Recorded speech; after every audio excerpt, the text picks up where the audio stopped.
Students, next question example 3.12। चित्र में दर्शाए अनुसार चार आवेश हमें दिए हुए हैं plus Q minus Q plus Q minus Q, और ये चारों आवेश डी भुजा वाले वर्ग पर स्थित है। ये भुजाएं कितनी है? डी। आपको इस व्यवस्था को एक साथ बनाए रखने में किया गया कार्य ज्ञात करना है। किए गए कार्य से मतलब है कि आपको यहाँ पर स्थिति ऊर्जा निकालनी है। स्थिति ऊर्जा निकालने का मैंने पहले भी आपको कॉन्सेप्ट बताया है कि आप कुछ मत कीजिए, आप दो दो आवेशों का युग्म बना लीजिए। तो यहाँ पर अगर हम इस वर्ग की बात करते हैं तो इस वर्ग में दो दो आवेशों के कितने युग्म होंगे? तो यहाँ पर दो दो आवेशों के 6 युग्म होंगे। कैसे होंगे?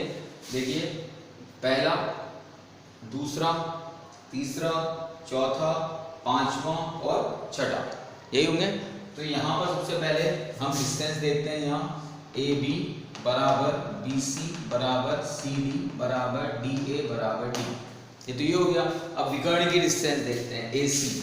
तो जब हम AC निकालेंगे तो AC निकालने का मतलब ये हो गया आपका कि ये एक समकोण त्रिभुज बन गया। तो AC square equals to AD square plus CD square, that is D square plus D square then 2D square. तो AC इक्वल्स आ गया √2D। तो यही AC है और BD भी यही होगा।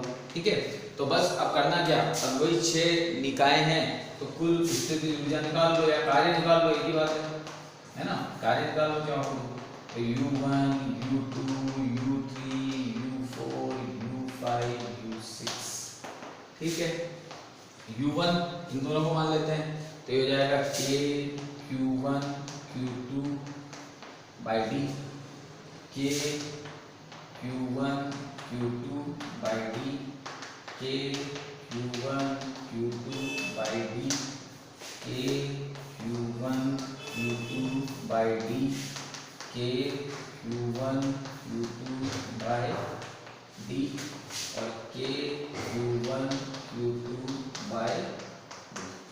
ठीक है, ये हमने 6 जो युग्म बनाए थे उन 6 युग्म से हमने इनको सॉल्व किया। ठीक, इसको जब हम सॉल्व करते हैं तो ये चारों मिलकर तो ये हो जाएगा आपका -4KQ square by D plus ये हो जाएगा आपका 2KQ स्क्वायर बाय √2D, यही आ जाएगा।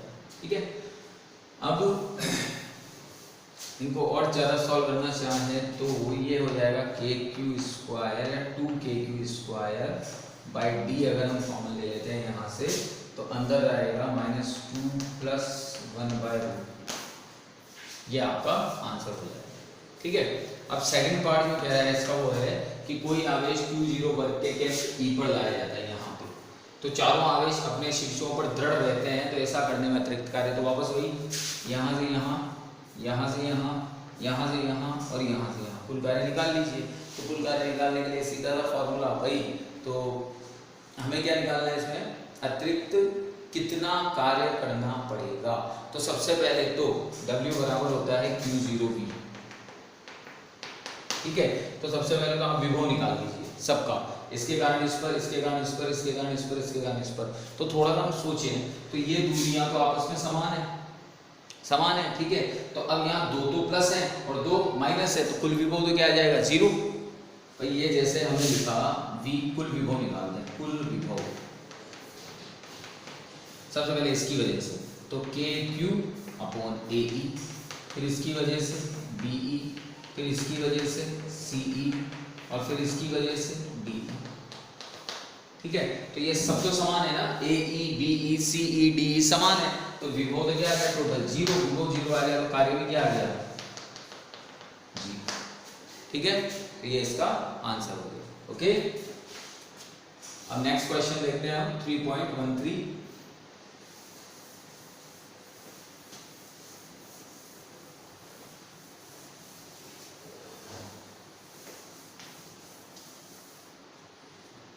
एग्जाम्पल 3.13। अब एग्जाम्पल 3.13 में क्या है, 3 आवेश आपको दिए हुए हैं 2Q Q और 8Q। ठीक है, ये 3 आवेश आपको दिए हुए हैं, 9 सेंटीमीटर लंबी रेखा पर स्थित हैं। इन आवेशों को कहाँ रखें ताकि इकाई की स्थिति ऊर्जा न्यूनतम हो सके? क्या है क्वेश्चन, एक बार और रिपीट कर रहा हूं मैं।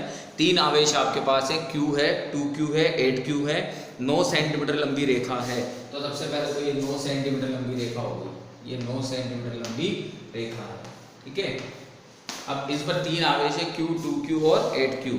तो इन आवेशों को कहाँ रखें ताकि निकाय की स्थितिज ऊर्जा क्या हो, न्यूनतम हो। ठीक है, तो सबसे पहली चीज़ तो ये है कि स्थितिज ऊर्जा किस पर डिपेंड करती है, डिस्टेंस पे। U equals to K Q1 Q2 by R। अगर R ज़्यादा होगा तो U कम होगा। तो अब R किनके बीच का ज़्यादा करना है, जो ज़्यादा परिमाण वाले आवेश हैं, क्योंकि U directly proportional Q1 Q2 भी होता है। तो परिमाण जिनका ज़्यादा होगा अगर उनको दूर ले जाओगे तो स्थितिज ऊर्जा ऑटोमेटिकली न्यूनतम हो जाएगी।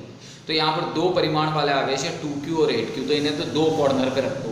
तो ये तो हो गया तुम्हारा 2Q और ये हो गया तुम्हारा 8Q। ठीक है, और तीसरा आवेश है आपका जो बच रहा है Q। तो इस Q को किसी भी एक पर्टिकुलर डिस्टेंस पे मान लो, दिस इज X। तो रिमेनिंग क्या रहा, 9 - X। ठीक, अब आपसे कहा गया है कि स्थितिज ऊर्जा न्यूनतम हो, इसके लिए क्या जरूरी है। तो सबसे पहले तो U निकाल लो। U निकालने के लिए वही 2 युग्म बनाओ। तो 1 युग्म, 2 युग्म और 3 युग्म। तो U equals to K Q1 Q2 by X, K Q1 Q2 by X, K Q1 Q2 by centimetre में ले लेते हैं, मीटर में कन्वर्ट करने की जरूरत नहीं है शुरू से ही। तो 2KQ square by X plus 8KQ square by 9 - X plus 16KQ square by 9, ये आपका U आ गया। हमसे कहा गया है कि आप वो दूरी ज्ञात कीजिए कि स्थितिज ऊर्जा क्या हो, न्यूनतम। तो देखो मैक्सिमा और मिनिमा की जो कंडीशन होती है, मैक्सिमा मिनिमा की कंडीशन के अंदर हम हमेशा क्या करते हैं, प्रथम अवकलन को 0 के बराबर करते हैं। ठीक है, चाहे मैक्सिमा हो या मिनिमा हो, दोनों ही कंडीशंस में। तो पहले तो यहाँ पर हम कुछ कॉमन देख लें। तो U इक्वल्स टू क्या क्या कॉमन ले सकता हूँ मैं, KQ square, 2KQ square common ले सकता हूँ इस जगह पे। तो मैंने ले लिया 2KQ स्क्वायर कॉमन ले लिया। तो अब यहाँ आ गया 1/x, यहाँ हो गया आपका 4/9 - X और यहाँ हो गया आपका 8/9। ठीक है, तो फॉर मिनिमम, तो मिनिमम अगर मैं लेता हूँ तो du/dx इक्वल्स टू क्या हो जाएगा, 0। प्रथम अवकलन 0 हो जाएगा। प्रथम अवकलन अगर मैंने 0 कर दिया तो यहाँ पर d/dx, u की वैल्यू कितनी है 2KQ स्क्वायर, तो कांस्टेंट इसको बाहर रहने दिया, 1/x 4/9 - X प्लस 8/9। ठीक है, इन्हें सेपरेट कर लिया, अलग अलग कर लेते हैं इनको। तो इनको जब अलग अलग करेंगे तो 2KQ स्क्वायर, अब d/dx 1/x 4d/dx 9 - X plus d/dx 8/9। अब 8/9 तो कौन सी क्वांटिटी है, कांस्टेंट क्वांटिटी, तो ये तो 0 हो जाएगा। 1/x को क्या लिखेंगे, -1/x स्क्वायर, इसका अवकलन ये होगा। इसको क्या लिखेंगे, 9 - X का होल स्क्वायर इक्वल्स टू 0। ठीक है, ये 0 के बराबर चल रहा है, मिनिमम है ना, इसलिए ये 0 के बराबर चल रहा है। अब ये 2KQ स्क्वायर किसमें शिफ्ट हो जाएगा जाके, 0 में। तो 2KQ स्क्वायर को तुमने 0 में शिफ्ट कर दिया। तो अब क्या बचा तुम्हारे पास में, -1/x स्क्वायर, इसका पक्षांतरण किया उधर, तो 4/9 - X का होल स्क्वायर। ठीक है, अब दोनों तरफ वर्गमूल ले लिया, दोनों तरफ वर्गमूल लिया तो यहाँ पर तो ये हो गया तुम्हारा -1/x इक्वल्स टू 2/9 - X। ठीक है, अब यहाँ पर जब हम इसको और सॉल्व करते हैं तो इस कंडीशन में, यहाँ थोड़ा हम देखें इस जगह पे, इस कंडीशन में जब हम इसे सॉल्व करेंगे तो ये जाएगा -2x इक्वल्स टू 9 - X, ये इधर आ जाएगा -2x plus x equals to 9। ठीक है, तो यहाँ कुछ गड़बड़ है, कुछ गड़बड़ कर चुके हैं हम। 2KQ स्क्वायर बाहर कॉमन ले लिया, 4/9 - X हो गया। ठीक है, देन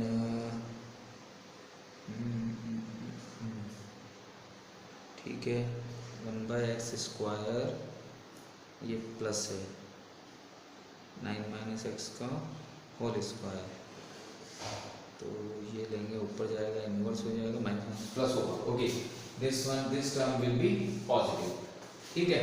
तो ये पॉजिटिव आएगा क्योंकि यहाँ पर क्या होगा, 1/9 माइनस एक्स के होल स्क्वायर का जब हम सॉल्व आउट करेंगे तो 9 माइनस एक्स का होल स्क्वायर, जब 1/9 माइनस एक्स को सॉल्व करेंगे तो माइनस 1/9 माइनस, तो इसका जब ये करेंगे d/dx 1/9 माइनस एक्स। अब ये 9 माइनस एक्स ऊपर गया तो ये इन्वर्स हो गया, तो 9 माइनस एक्स का -1, 9 माइनस एक्स का -2। अब इस एक्स का तो होगा, एक्स का क्या होगा -1, तो माइनस माइनस क्या हो जाएगा प्लस, तो यहाँ पे ये प्लस आएगा, ठीक है।